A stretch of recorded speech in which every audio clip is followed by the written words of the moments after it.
Marcus said, when the stock is strong and has risen a lot in my married puts, I find myself sometimes just closing the married put, recuperating whatever value is still in there, and then just continue the position as a covered call, often writing in the money covered calls to increase protection and probability of being assigned. When the rise of the stock falters, I can always add a put back into the position and protection back in. So it's just another way of changing that. But he said, yeah, it's Mark also asked, it all boils down to your expectations. That's right, Mark. So sometimes I will continue trades as a married put, as you mentioned, generating premium. There are times when I have hit my target. Again, I mentioned that my expectations for a married put trade is if I open a married put today, I'm expecting the stock to move up, say, 3 to 6% in the next 20 to 40 days. By the way, that happens about 68, 70% of the time directly from the default search here on Power Options. That's when I look to do my first income method. If it exceeds my expectations, I'm doing income method before then, looking to bulletproof the trade and just milk it. But if I have a runner, Mark, and in the first 20 to 40 days, the stock has moved up 12 or 15%, and I'm at a 7.5%, 8% gain, we talk about this too. Instead of rolling up the put with income method number 4 to continue the trade, in that chapter, there's the alternate to income method number 4. Instead of doing what you're doing, where you talked about selling the put and continuing the trade as a covered call, taking whatever value you had and doing it as a covered call, I might just liquidate the entire married put and take the profits and buy 1 or 2 calls at the put at the strike price I was going to roll the put up. What I mean is, let's say I was in Alamos Gold at 34. It's at 34.18 right now. My price, I think, is 28. 28.10. Let's go to the married puts here. I can't remember which one it's in. I'm sorry. Let me go to 2024. I think that's it. Okay, this call did no, I rolled this call. This isn't accurate.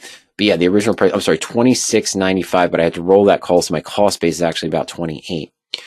But in this case, with a stock up 26.8%, if I had not sold that initial call, I would have been at a 14, 15% return in 86 days. I might have, instead of rolling from the 28 put at this time up to the 35 or 36 put, I may have just liquidated this position for the entire profit of that 14 or 15% in 80 days and used some of that profit just to buy 2 or 3 calls at that 36 or 34 strike that I would have rolled down to. It's an alternate to income method number 4. And Mark says, I'm never comfortable with just buying calls, had too many bad experiences, but I understand what you're implying. Yes, the idea is if I did that and took the profit off of it, if I was in that situation, let's just clear that now. I think I can in this example. This isn't accurate to what we've done in this trade. I haven't updated it here in our webinar portfolio. Edit, close, expire.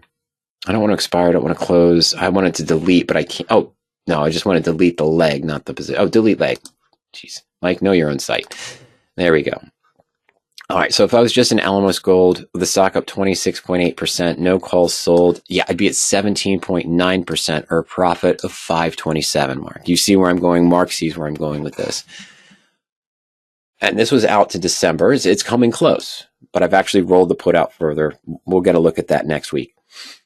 Roll the put further out in time, roll the call up, and it's I don't have a call on it right now, if I'm not mistaken. I did that, and that call expired. I did roll the September 34. That call expired. Bulletproof on the trade now with the 34 put. I think it's time to make some more moves on this position, obviously. In any case, didn't sell the call. Been in this position. 18% profit in 86 days, under 3 months. Is that hitting my expectations? Absolutely. The married put, I'm looking for 1.5%, 2% per month. In 3 months, it's hit 18%. I'm making 6% per month. It's exceeded my expectations. Liquidate this. Take the profit. Now, if I was going to roll this position, I've got the 28 put, the stock's at 34. I'd probably be going to a 36 put, maybe another 100, maybe another 90 days out in time. What am I going with this? And Mark recognizes it. Where am I going with this?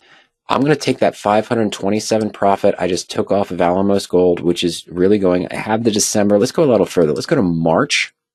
I would have rolled to the 36 put, had a strong bulletproof trade. Yeah, 36 calls worth 330. So I took a 527 profit, paying 330 for this. So now I'm bulletproof on a long call. In this case, a guaranteed profit of, no, not 203. It's a little bit lower than that. It's not quite 2. It's 197. I'm sorry. It's 197.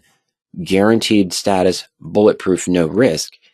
And if I'm in a non-sheltered account, I'm qualified for it, I could still treat this as a married put with calendar spreads without the 100% risk. There's no risk. Guaranteed 197 profit. But then there's the battle, right? Right now, I'm at 18% or 527. I see it, right? That's one way. It's the alternate to income method number 4 described in the blueprint. An alternate way, instead of continuing the married put and keeping all that capital in the trade, close it out, take the profit, free up the whatever it is, $3,200, $29.36. Actually, it's like 300 shares. I'm sorry, so it's well above that. But free up that capital, use this profit to buy that call, continue the trade if I'm bullish, and then open a new married put, maybe a higher price stock, only 100 shares or 200 shares. That's in the blueprint. Alternate to income method. It's in the income method number 4 chapter. It's an alternate to rolling the put up and staying in the trade with the capital. Once you're bulletproof, you've locked in profit. You've got a profit that's greater than potentially, obviously, an 84-day out call. I went 203, 205 days out. So that's another advantage of the blueprint. That's another thing. There are different ways of approaching it. But yeah, why not do the calendar spread right away? Why not just buy a call? Why not use the cheaper thing? Because of the risk that Mark mentioned. Burn too much. Now that I've got a married put, I've got the profit in it, I bulletproofed it, and I had no risk. What to do now? Take the capital, Mark just says, and apply it elsewhere while keeping stake in the original strategy. That's the alternate income method number 4 that's discussed in the blueprint.